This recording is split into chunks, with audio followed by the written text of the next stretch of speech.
We just had our first official duo tournament, so we finally got to see which pros are playing together, where they're dropping, and which ones are looking the best. We also just got an update that completely nerfed all the mythic PYs, so I want to talk about which the best new PYs are for you guys in the upcoming tournaments. I also want to explain what's going on with the new solo cash cups and duo trials. A lot of you guys are confused on the formats. What is going on with controller just being completely broken right now, and who do I think is going to be the best duo this season? There's a lot to talk about.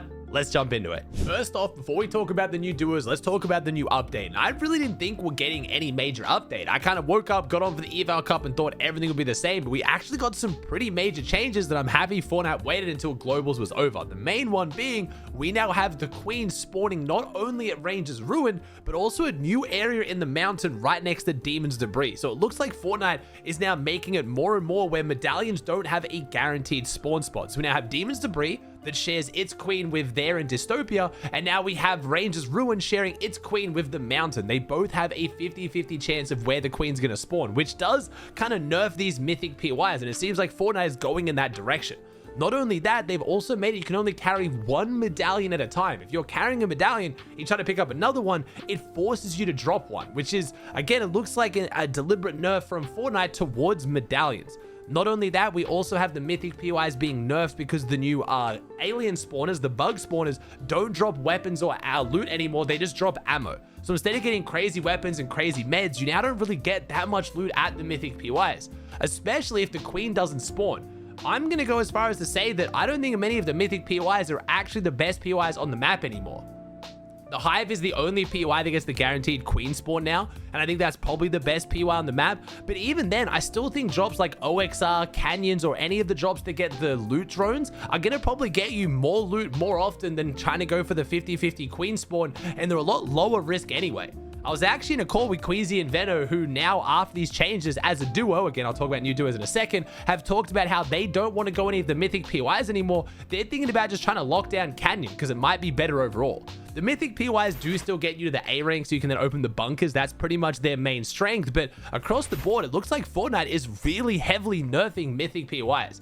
But I don't even know what's going on with the medallion, because I could have sworn Fortnite said the medallions would be taken out of competitive after globals. They're only staying in for globals and they were going to be removed, but they're still in competitive and they're still in tournaments. So Fortnite's nerfing them, which is interesting. I'm not the biggest fan of mythic PYs and medallions anymore. I was a fan of them back in the day, and I always liked the storyline of, you know, the best PYs battling and the best teams battling it out for the best PYs to get the loot. But with the way competitive's kind of gone these days, there's usually at least one of the mythic PYs that is going to be uncontested, and at that point it just feels like the best team there is just unbeatable. So I'm not the biggest fan of them personally, but I can see why some people like them. I think especially in solo cash cups and ranked, and even just in pubs, I think it is quite strange for Fortnite's usual viewpoint on the game of like anyone can win and trying to help everyone have a good time, to give one player all the best loot on the map, so they are basically just a god for what is already going to be the best player. So I've kind of been a little bit burnt out on them. I know some of you guys still really like mythics and medallions, but I'm kind of enjoying Fortnite moving away from this. But I don't really think having it be like a 50-50 spawn between two PYs is the best way to do it, because it just adds a whole bunch of RNG to the game, like we saw at globals. Globals, the queen didn't spawn at Dystopia once in the first 5 games. We had 5 games in a row where it didn't spawn, which is just ridiculous and does feel a bit unfair, even though that is just, you know, statistics. That's how it goes with a 50-50. You can flip a coin 100 times, it can land head every time. It doesn't, you know, but it's not great for a competitive game. So I don't know the direction Fortnite's going in, but it feels like they're nerfing mythics.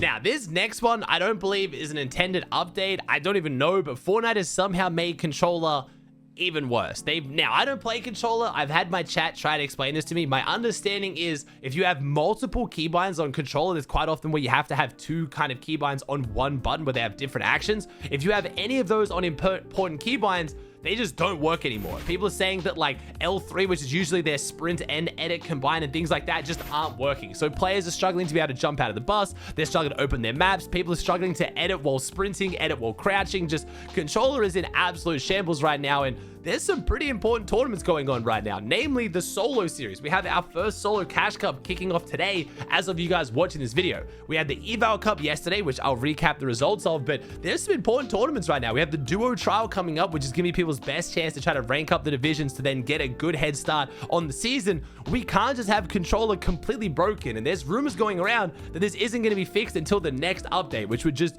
be insane. But this update's been out now for, by the time of me filming this video, almost 24 hours, and Fortnite hasn't done anything. Controller's just in the mud right now.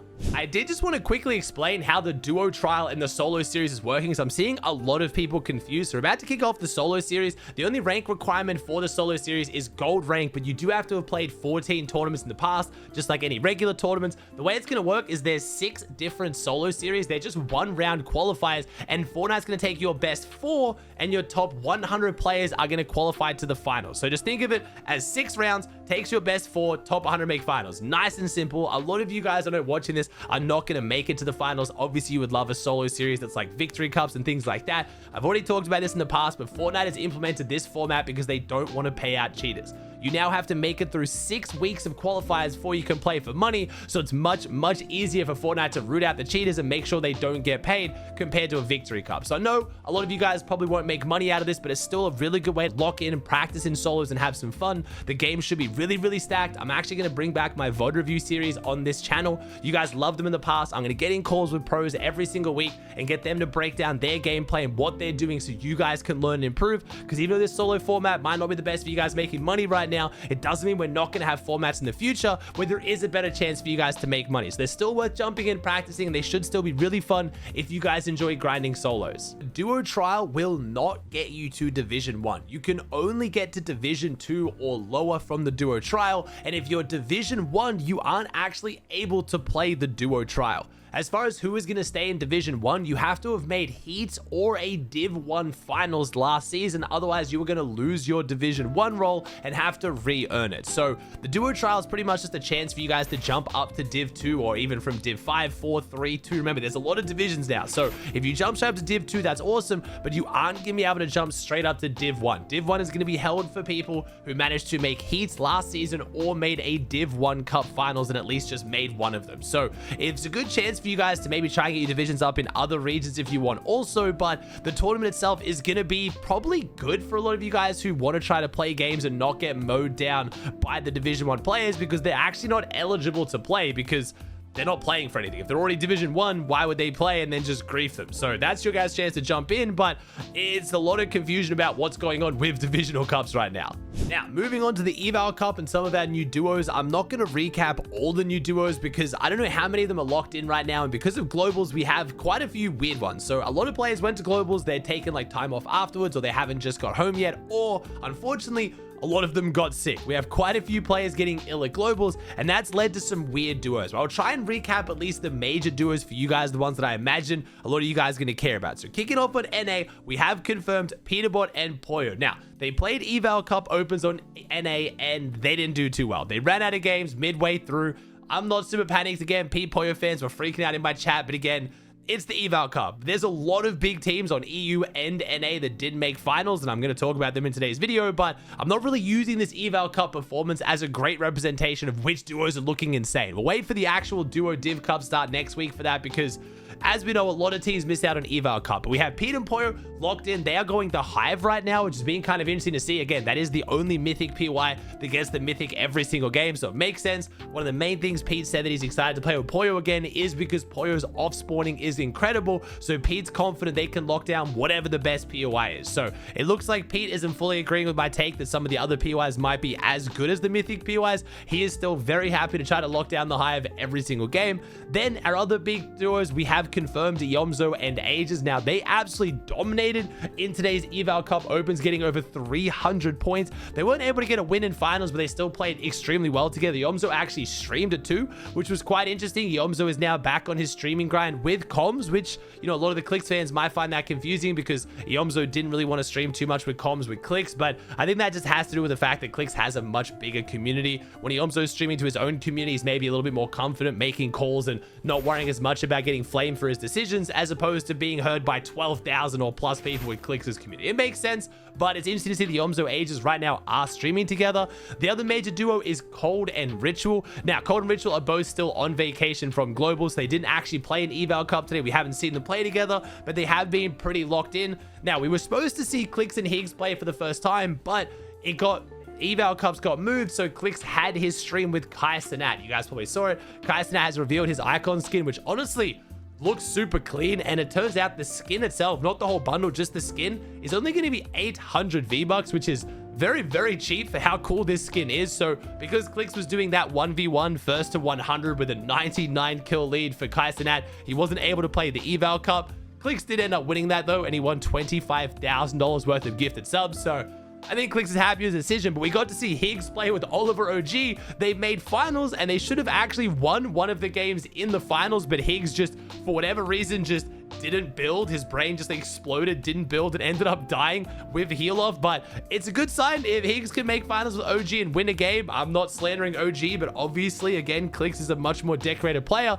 Things looking good for Clix and Higgs. Interestingly, it looks like Higgs actually is going to be the main IGL in that duo. I think Clix, having experience IGLing and being a smart player, I don't think it's going to be like super crazy where Higgs is going to have to be micromanaging Clix constantly. But it was interesting to see the fact that Higgs is going to step in the IGL role, but they are going to be working with BloodX as a coach, which I think should help kind of mesh any of the kind of issues they might have with any decision making or stuff like that. So I'm very excited for that duo as well. Some of the other major duos on NA worth mentioning: we have G Money playing with Ryze, we have Reet locking in with Curve, we have Mero returning. I'm not entirely sure who Mero is playing with right now, but it looks like he's taking the game pretty seriously right now. We have Booga and Craze, we have Muzz and Sphinx, we have Acorn and Bolt, we have Rapid and Threats. So there's quite a few good teams coming out of NA, but we'll see how many of them actually make it to the Div Cup though. I will just rapid fire some of the big ones I wrote down from EU just to keep you guys up to date. We have Panzer and Malabuka, we have Pixie and Wox, Swizzy and Vanya, Marius and Pablo, Flixie and Chap, Rezon and Vidil, Seti and Yapko, Shark and Combek, and Dam and Damus. Again, there's gonna be a few more ones, but I kind of want to just give you guys like a top-down quick run through of which ones we have right now before they then change up. As far as job spots, a lot of these guys are changing their jobs day by day. I'll probably wait till the first Div Cup and try and just give you guys a full breakdown of who's dropping where and who's playing with who once they lock in.